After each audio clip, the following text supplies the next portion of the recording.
À la fin de cette capsule, vous serez en mesure d'utiliser la méthode des 5 pourquoi, d'utiliser un diagramme d'Ishikawa, d'illustrer un diagramme d'Ishikawa et d'analyser les données recueillies pour rechercher la cause fondamentale.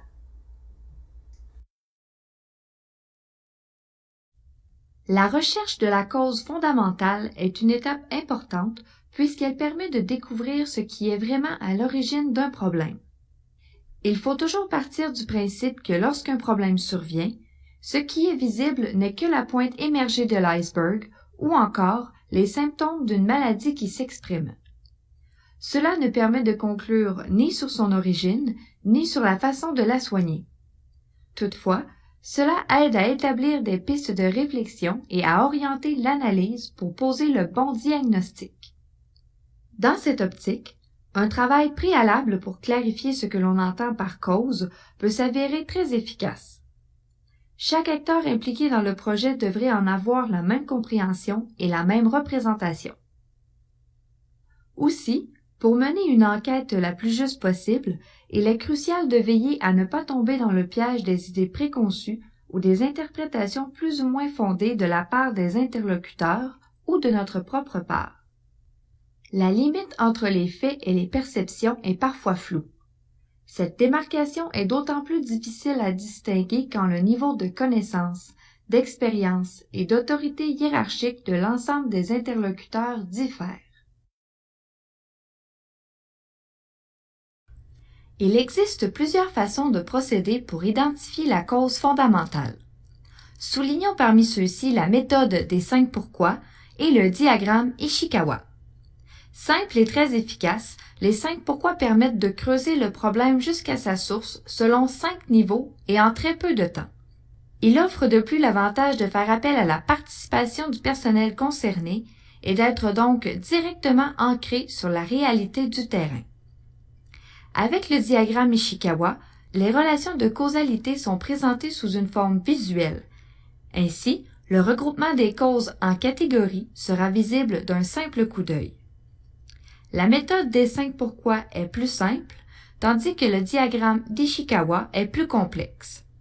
Le choix de l'un ou l'autre dépend du problème considéré.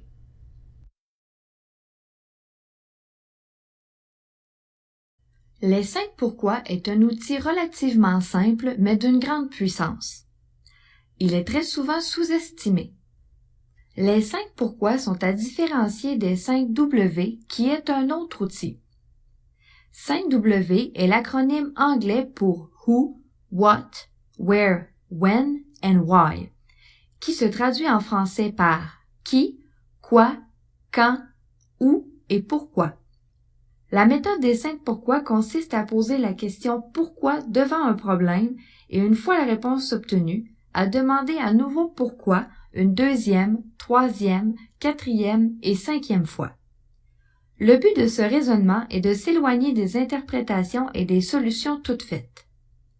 L'objectif est de creuser le problème pour le régler à la source en identifiant puis en agissant sur ses causes.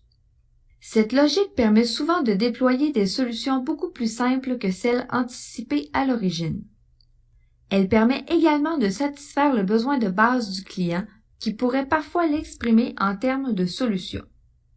Employer le questionnement des 5 pourquoi permet de mieux analyser ces solutions, de trouver les causes sous-jacentes aux besoins et d'être souvent créatif pour amener au client des solutions différentes. Pour utiliser cet outil, la façon de cheminer est importante afin d'éviter les pièges lors de l'enchaînement des pourquoi. En effet, il peut être tentant de s'arrêter à plusieurs idées toutes faites et trop répandues, comme par exemple le manque de formation, le manque de communication ou le manque de temps. Ces réponses ne sont pas vraiment recevables. Il y a toujours des raisons sous-jacentes à ces fausses excuses. Il est donc très important d'être vigilant à ces éléments. De la même façon, il faut absolument éviter de chercher des coupables et de conclure en justifiant le problème par l'incompétence des ressources. La bonne ou la mauvaise performance doit toujours être ramenée au processus uniquement.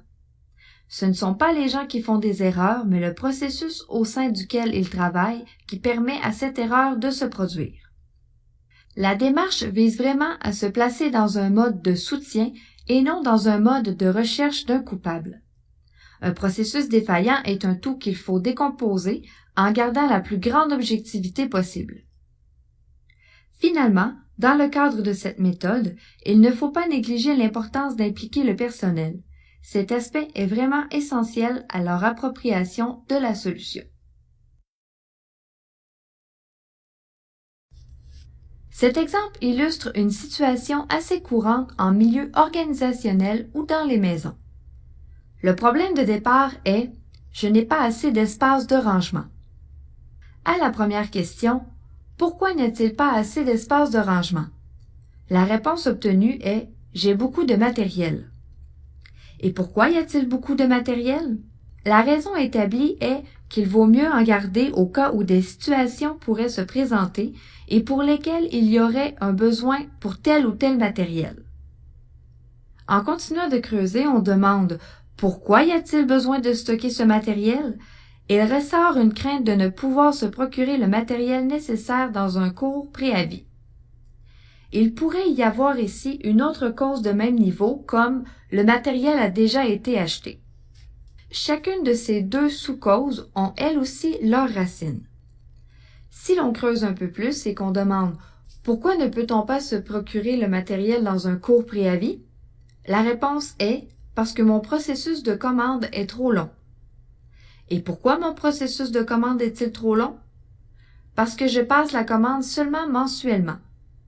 Rendu à ce stade, il est aisé de remonter la piste jusqu'à trouver des causes telles que le fournisseur a des délais de livraison ou des jours de fermeture, etc. Ces causes racines demanderont de vraies solutions comme passer des commandes plus souvent, faire affaire avec un autre fournisseur qui peut livrer dans des délais plus courts, etc.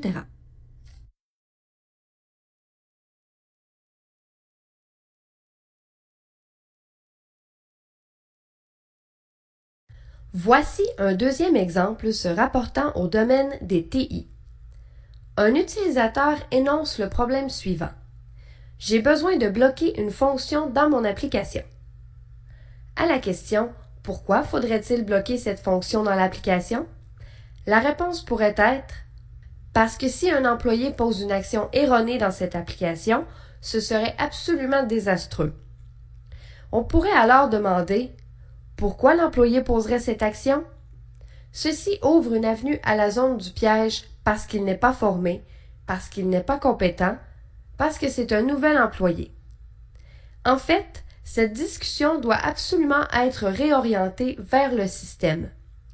Pour cela, il faudrait plutôt demander « Est-ce que c'est parce qu'il pourrait confondre la fenêtre? » Si tel est le cas, il conviendrait alors de demander « Pourquoi l'utilisateur pourrait confondre la fenêtre? » La réponse pourrait être « Parce que la fenêtre est accessible depuis les fonctions normales qu'il utilise à tous les jours. » On pourrait alors approfondir l'analyse avec la question « Pourquoi la fenêtre fait partie des fonctions accessibles quotidiennement? » La réponse pourrait être « Parce qu'il n'a pas été prévu de séparer cette opération dans le menu pour les experts. » Cet élément constitue en soi une solution émergente. Cet exemple d'utilisation à haut niveau pourrait être appliqué lors d'une rencontre ou lors d'un questionnement dans un couloir.